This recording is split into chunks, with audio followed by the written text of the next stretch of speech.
Hey guys, this is Titan in the Deep, back today with a little bit of a different kind of video than we normally do. I usually feature battle reports here on my MESBG channel. Anyway, today I'm just going to talk about how I got started in the Middle-earth strategy battle game and how you can get started if you've never played the game or if you're just beginning. If you just got any kind of interest in it. It's kind of popping up all over the U.S. I know there's a lot of really great communities that are popping up all over our country. I mean, I know it's already huge in New Zealand and in Australia and in the UK. A lot of European countries have really great gaming communities as well. I see a lot of their YouTube channels, a lot of their battle reports and discussions about it, and I love the game. The game is so much fun. It's really well done. It's probably Games Workshop's most balanced game. From what I've seen, I haven't played Age of Sigmar or Warhammer personally too much, but I know that it's got some really fun gameplay aspects and everything. But MESBG is far and away my favorite. I'm a huge Tolkien fan, obviously too. Anyway, like I said, I just wanted to talk to you guys about how to get started in the hobby. It's not terribly expensive to get started in. One thing that you'll see a lot on other YouTube channels, there's a lot of really great YouTube content for MESBG. Conquest Creations does a fantastic job. The Alliance of Noobs and Men, I think they have a great one. There's a lot of really excellent content out there. This channel's fairly new. We're based in Nashville, Tennessee, which is kind of the southeast United States, dead in the center of the South, more or less. Anyway. So you'll see a lot of how to get started videos. I want to talk about two really simple ways to get into it. The first thing I always try to point out to people is when I see them talking about it on Facebook or Instagram or anything is always or Reddit. Reddit's another great resource with social media for it. There's two really good ways to start with MESBG if you're just getting started. If you don't have anybody in your community, or you just have a friend that might be interested in starting with you, the Pelennor Fields box starter set is fantastic. I mean, it's got everything you need to start. It's got, here we go, I'll show you this is the box top of the Pelennor Fields box set. It's readily available. You can get it on the Games Workshop website. It's easy to get off Amazon. In the U.S., it's about $130 to $145 for the box. But you get just a phenomenal amount of models in it. It's really amazing. The value that you get in that box is awesome. You get a ton of Rohirrim, which is obviously the Riders of Rohan. You get the core rulebook, which is a $50 value itself. Then you get a pretty good size Mordor force with Morannon orcs and this big ass troll right here. He can be used as a troll chieftain or just a Mordor troll or even Isengard if you want to jump over to that force. But it also comes with the Witch King, and let me grab my Witch King real quick.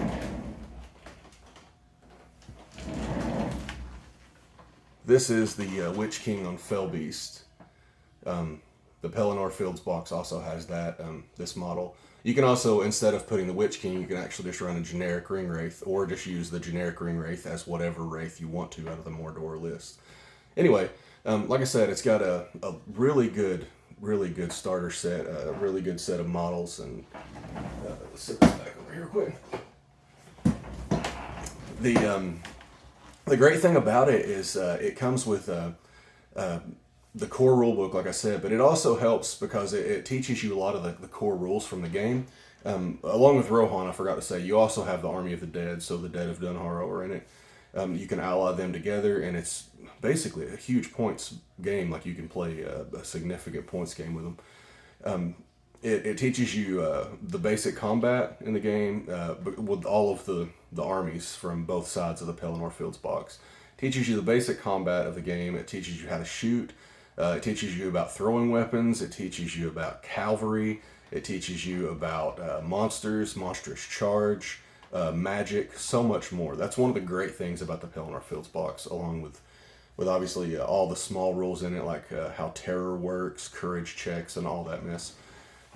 But again, you'll learn all this as you kind of go if you're really new to the game.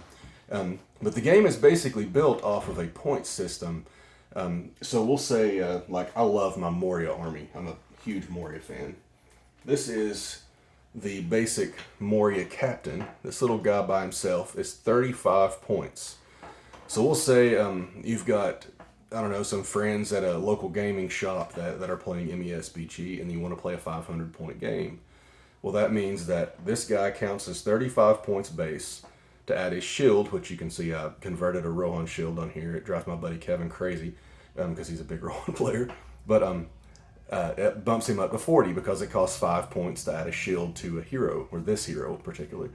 And then every single goblin that I put with him, these are Maurya goblins here. These little guys are basically 4 points by themselves, but if you add a bow, it's 5. So it adds an additional point, basically. A shield costs 1 point, so this goblin would be 4 plus 1 with the shield, so 5. Same thing with this one, 4 plus the shield, 5. You can obviously go over that. There are going to be occasions where you have like you can see this guy. This is a spearman, and he has a shield, so his base cost is 4, plus 1 for the spear, plus 1 for the shield. He is a 6 point goblin, but he's difficult to deal with in great numbers. So that's basically how the game is played. So you would play, 400 points against 400 points. It would be like Maurya against Minas Tirith. Anyway, the game's it's pretty well balanced, pretty cool to learn. It's a lot of fun. Again, the Pelennor Fields box is fantastic. I'm not going to get into all the depths of that. I just want to talk about kind of how I got started and how you can get started pretty easily in this game and not for a massive amount of money. A lot of friends and a lot of people all over YouTube, Reddit, and everything will tell you that you can split the Pelennor Fields box, and that is an excellent way to get started. Again, I mean, you've got basically 2 massive armies. You've got a huge, probably 500 to 600 point army with the Witch King, the Troll Chieftain, or just a Troll, and then a bunch of Morannon Orcs. And then you've also got Theoden with the Riders of Rohan, and then you've got a bunch of Dead of Dunharrow. The cool thing about the Pelennor Fields box too is you're not just really limited to those 2 armies. You can actually kind of branch out and play others from those models, which is kind of cool. I always tell people with the Pelennor Fields box, you can play Rohan, or you can convert the men of Rohan, like the warriors and the riders, to Dunland characters. So like you can basically turn them into Dunland chieftains. And you can play Dunland. All you have to do is just buy basically the Dunland hero pack. And then you have a completely different army. Because they're really similar. You can do a couple of conversions with green stuff, and we'll do a video about that later, but you can find them all over the internet. I think Conquest Creations has a really great video about how to use green stuff effectively. And then there's probably a million others on there too. Anyway, you can convert a couple of riders of Rohan to basically be riders of Dunland, or Dunland horsemen. And you can essentially have an entire another army from that box. That's not necessarily what it was intended to be. Another great army you can pull out of it is you can technically turn it into Angmar relatively easy. You can convert the Army of the Dead to Deadmar Spectres. You can use Morannons most of the time with most people, especially friendly games, as regular orcs. And then you can use the Witch King, or you can proxy him as whatever you want, which the Tainted or the Dwemerlake, which is also heroes from the Angmar list. Anyway, that's just some really cool things you can do with it.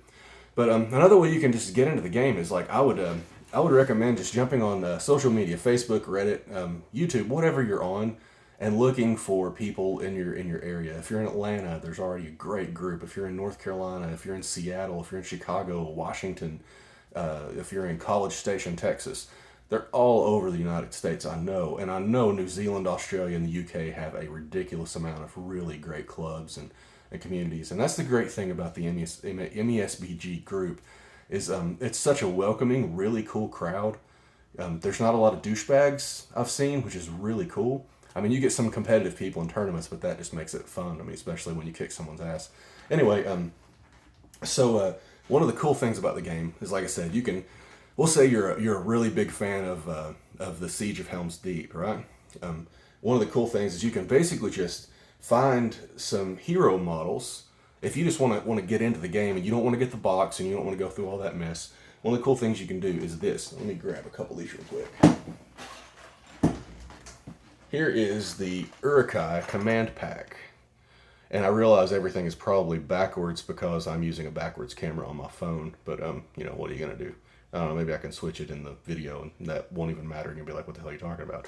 So anyway, yeah, so this is the Urukai command pack, okay? It's got your banner bearer here, it's got a shaman, and it's got an Urukai commander. That's pretty awesome. So that set is probably about $20-$25 US on Games Workshop. You can probably find it secondhand cheaper.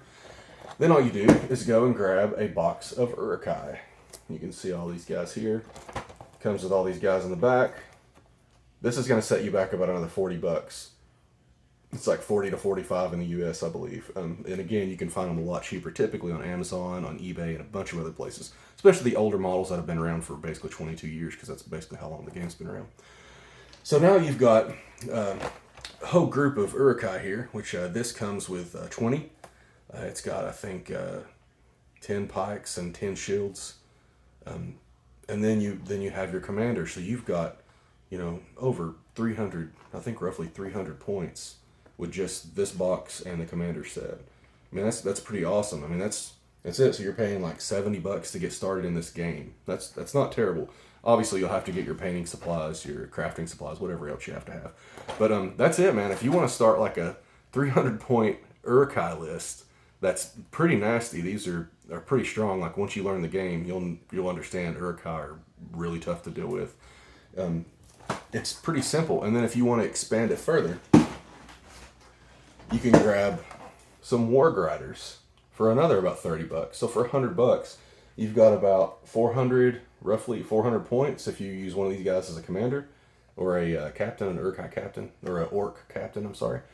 Then you've got 5 Warg Riders and a captain on Warg for another probably 100 points, roughly, or 70, 80 points on top of that. So it's kind of cool. I mean, you're talking about like, 400 points, about $100. That's not bad. It's a pretty solid list too. It's a lot of fun to run. There's a lot of really great Urukai heroes. You have Lurtz in it, Vrasku, who's a Games Workshop creation, but really awesome. Probably the best model in the game to snipe horses or mounts from enemies. Anyway, that's just one of the cool ways that you can kind of start this game. It's just such a fun game, a great community. I'll tell you real quick how I got started. So about, 15 years ago, for my birthday, my wife went to a friend's comic shop and just bought me this box, and I'll show you the box that I got originally. It was the Mines of Moria starter set, which this came with a cave troll. It came with a bunch of Moria goblins. I think it started with 24 goblins, the troll, and then the Fellowship of the Ring, which is pretty awesome. That's essentially what the Balin's Tomb game is now. They have basically the same models, which is kind of awesome. I thought that was really cool that they brought that back. If you haven't played that game's a trip too. It's really cool. There's a bunch of YouTube videos out there. I haven't done it or anything yet, but it's such a great starter set, and I immediately loved this game. I played it like 3 times with my younger brother when I first got that back in like 2006, I guess, something like that. Maybe 2006. Anyway, but what was cool is at the very beginning of the pandemic in 2020, my wife and I were cleaning out our garage, and I ran across that box, and I was like, oh my gosh, I completely forgot about this game, because it had been put up for 14 years or something, 13, 14 years, and I just I jumped on Facebook, and again, it was at the very beginning of the pandemic, so like the end of March of 2020, and I just wrote on there. I said, hey, does anybody know anyone in the Nashville area that plays this game or knows anything about it? And one of the guys said, yeah, there's actually a group that plays it consistently in Nashville. And I was like, whoa. So I wrote this guy named Austin Featherstone. Austin is just a great dude. We freaking love him. He actually moved from Nashville to Texas a while back, but we miss him terribly. But he is one of the best resources for getting a community started in your city if you don't have one. I mean, you don't have to have a big city, big town. It just takes you going out and kind of being an ambassador for the game, because once you play it, you just kind of love it. I mean, it's just such a fun game. But that's pretty much how I got started. My wife bought me a box. My wife is awesome, super hot, super smart, and totally lets me be a nerd when I want to be. Yeah, she got me this box, and I got into it. I met with Austin. He taught me the new rules, or the updated rules. And I fell in love with Maurya because I freaking love Maurya. It's absolutely my favorite army in the game. I've played, I don't know, 5 or 6 others now too, but Maurya is my jam, and I've got like basically everything, from the army one way or another, except for I don't have an original Ashrak, but I have a kick-ass proxy of him. Let me show you this guy. I don't know how clear it's going to be on the camera. But this I actually ordered off of Etsy. It's I'll put the link to where I got it on Etsy. And I don't know how clear it's going to be on my camera, but anyway, I use this guy's Ashrak. I freaking love him. My buddy Lee Ward painted him. I'll put Lee's Instagram in the comment section too, so you guys can check it out. But this is my Ashrak proxy. I love him, man. He's got this really wicked staff. It looks kind of spidery. He's holding a heart, which is kind of awesome too. Then I have pretty much everything else from the Maurya list. I absolutely love it. Like I said, it's my favorite army. Obviously, I'll show you guys just a quick example of some of the characters from it. Again, I started with 24 goblins and a cave troll. And now I have my lightning Balrog that I've taken to numerous tournaments. He has done some serious destruction in a lot of them. Freaking love him. This is the Watcher in the Water. All these I painted. The only one I didn't in this entire list is my Ashrak proxy that, again, my buddy Lee Ward painted for me. But this is the Watcher in the Water. It basically looks like a giant slug, but it is absolutely lethal on the battlefield. So much fun, especially at games under 600 points. It's almost impossible to deal with. This is the original Maurya Dragon. I absolutely love this guy too. Has a wonky rule that a lot of people complain about. I do. I hate it. It's called survival instinct, but the more you learn about the game, you'll understand. Anyway, have that guy. And then I have all the Goblin Heroes, a bunch of really cool proxies that go along with my army. I love converting guys in it. I mean, I showed you guys my Goblin Captain a minute ago that I put the Rohan shield on that drives Rohan players crazy. Always makes them a target in games, which is always funny.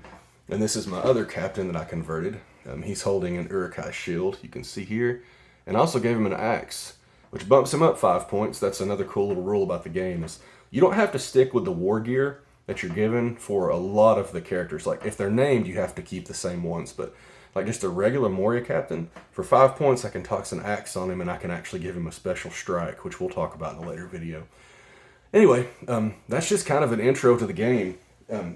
You're going to need other tools to get started, like when you start clipping your sprues and everything. The game, most all of the models come on a sprue like this, little plastic sprue. They come with a little base with them. Most warriors are 25 millimeter, cav are 40 millimeter. Most monsters like Mordor trolls, Gullivar from Angmar are 60 millimeter. They kind of go up from there. Cave Drakes, dragons are oval and larger and different. And then there's some other exceptions like Bolg and a bunch of others. But they come like this. It's pretty simple to take care of them. All you need is a little pair of clippers, like little wire snips. You can see that. I mean, these are absolutely perfect. You just simply clip right along the side. And, you just kind of pop them out as you go. And then it helps to have, you definitely need an Exacto Knife. These knives, they're extremely dangerous, so please be very careful with them. But you need an Exacto Knife. I would highly recommend any kind of a good hobby knife. I technically have two. I keep one that's kind of duller, that's not as sharp, so I can kind of scrape off pieces from sprues and from models that are just being that need some work done to them. Let me show you. This is just a regular Goblin Archer here, but it's kind of hard to see. But they're actually little mold lines, and you can take an Exacto Knife and kind of scrape them off. But that's one of the pieces you'll need. I would highly recommend getting some files. You can get most files at a hobby shop for maybe $8 to $10. A couple of different kinds of super glue. I always go with at least one gel and one liquid. There's a bunch of good super glues out there. I would just make sure it's made for plastics and proxies and stuff. Resin. Needle nose pliers help. A couple of drills, little mini drills. You can find these on Amazon at a lot of hardware stores, like some of the smallest you can get. I actually keep my spares on a magnet right in front of me on my desk because it's a lot easier to get to them and they're not going to fall over the floor and everything. And then you'll obviously need your paints, which there are some really great paint sets out there, a lot of great starter sets. One of my favorite things to do is, brushes too, obviously. I mean, you're going to be painting, you're going to need brushes. But there are a lot of really great paint sets out there. A lot of people swear by Army Painter. I'm a big Vallejo fan. I absolutely love Vallejo paints. And I like Citadel paints a lot too, because, I mean, you know, they're kind of the standard. Citadel paints, you can get them on Games Workshop. There's a ton of them. You can find them at most hobby stores that have anything to do with this kind of stuff. Let's see here. This is some of the Vallejo. I like Vallejo a lot. They have a lot of really cool natural colors. In fact, one thing that I would recommend when you first start getting paints is get a couple of their kits. I would get their base color kit. I think it comes with like 16 colors, which it goes black, white, gold, silver, and then, you know, all your basic colors, because you can mix almost anything from those colors.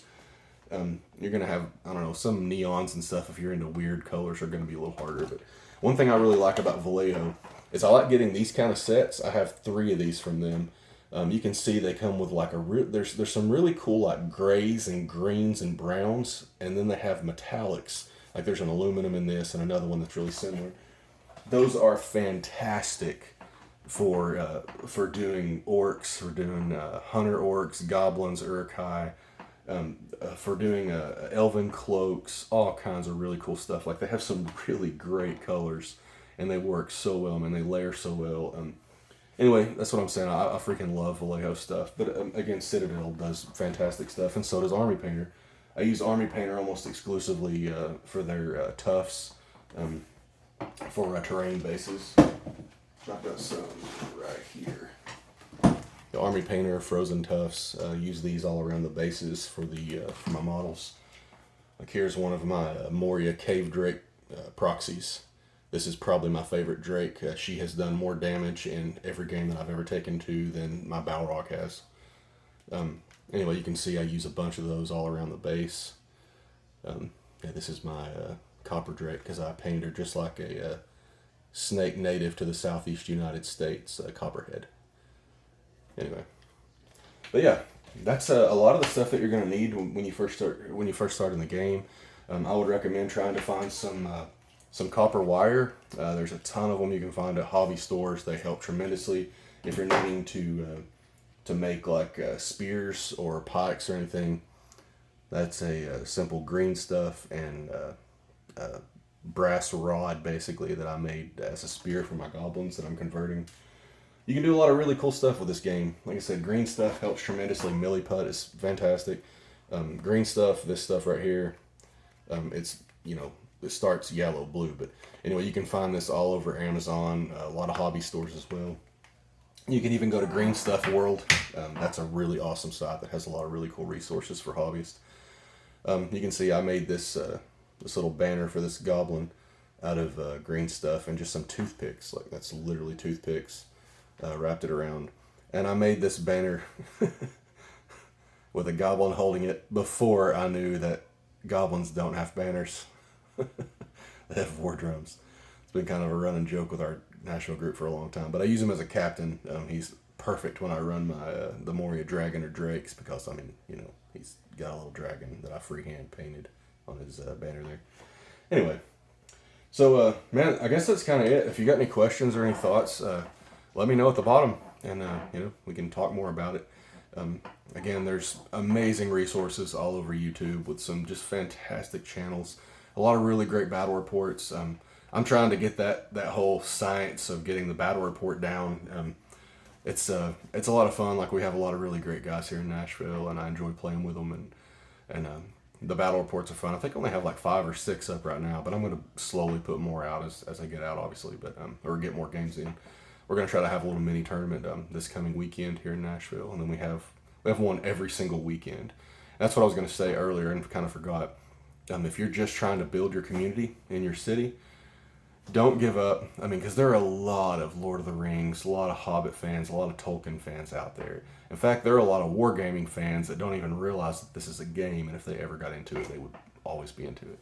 But Austin and a few guys in Nashville started our group just a couple of years ago, and I think they started with 3 guys, and now we have a group of 20 to 30, probably 20 that are pretty consistent that we play. We play quite a bit. We have 2 major tournaments in Nashville every year. We have NashCon, and then we also have March on Music City, and those are in August and December respectively. We also have a tournament every single month in our city, which is pretty cool. I mean, it keeps the hobby alive and keeps it going. But anyway, again, if you have any questions, if you want to know about more resources about the game, how to get started with what you have, where you're at, please let me know, and I'll put you in touch with, I'll help you as much as I can, and then put you in touch with Austin and some of our other guys or anybody that can help you.